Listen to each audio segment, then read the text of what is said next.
दोस्तों ये कहानी बिहार के एक गांव की है जिसमें विजय नाम का लड़का एक रहता था। विजय बचपन से ही पढ़ाई में बहुत ही होशियार था। विजय अपने मम्मी पापा की आखिरी उम्मीद था। विजय के दादा ने अपने समय में बहुत ही कर्जा ले लिया था। को चुकाने में विजय की पापा की पूरी जिंदगी निकल गई।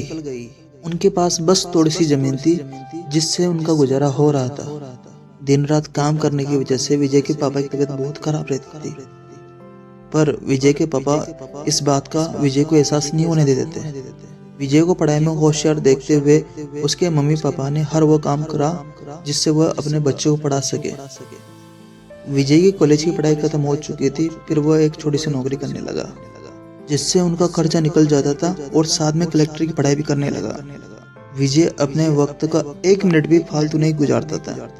जिन्हें पूरा समय पढ़ाई और नौकरी में लगा दिया। विजय के पापा को ये पता था कि वह कलेक्टर बनना चाहता है, इसलिए घर की हालात बहुत ज्यादा खराब होने पर भी उन्होंने विजय से कभी इस बात का जिक्र नहीं किया और न ही उससे एक अच्छी नौकरी करने के लिए कहा। लगातार 2 साल तक विजय पास नहीं हो पाया। उसके बाद भी उसके पिता ने अपना घर और जमीन गिरवी में रख दिया। फिर विजय को आईएएस की कोचिंग ज्वाइन करवाई और उसकी नौकरी भी छुड़वा दी और केवल बस पढ़ाई करने के लिए कहा। विजय के पापा उससे हमेशा कहा करते थे, बेटा खेत और मकान तो दोबारा भी बन सकते हैं, परंतु कलेक्टर दोबारा नहीं बन सकते। आज पूरे साल पढ़ाई करने के बाद में विजय का रिजल्ट आ गया जिसमें वो अच्छे नंबरों से निकल गया था। आज उसके पिता से ज्यादा कुछ कोई नहीं था। ऐसा लग रहा था कि आज विजय का सपना पूरा होने वाला है, पर भगवान को कुछ और ही मंजूर था। विजय का कल इंटरव्यू था और सुबह से उसके पापा की तबीयत बहुत खराब थी। विजय के पापा उसकी माँ से बार बार कह रहे थे कि विजय को मत बताना, और उस दिन देर रात उनकी मौत हो गई। अब एक माँ जिसकी गोद में उसका पति गुजर गया और अपने दर्द को बुलाकर वो अपने बेटे की जिंदगी के बारे में सोच रही थी। माँ ने पड़ोसियों तक को इस बात का एहसास नहीं होने दिया कि उसका पति मर चुका है। पूरी रात वह इस तरह से रोए कि आवाज भी ना निकले। सुबह जब विजय इंटरव्यू देने जाने लगा तब माँ और पापा के आशीर्वाद के लिए विजय ने घर पे कॉल किया।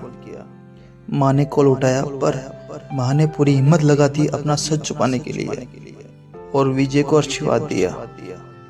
और जब विजय ने पापा से बात करने के लिए कहा तो माँ बोली, पापा तुम सब जब बात करेंगे जब तुम आईएएस ऑफिसर बन जाओगे। इतना बोल के माँ ने कॉल रख दिया। विजय का इंटरव्यू हो गया था तब उसे बताया गया कि उसके पिता की तबीयत खराब है, घर जाना है। विजय को एक ही पल नहीं लगा अपने पिता की हालात समझने में।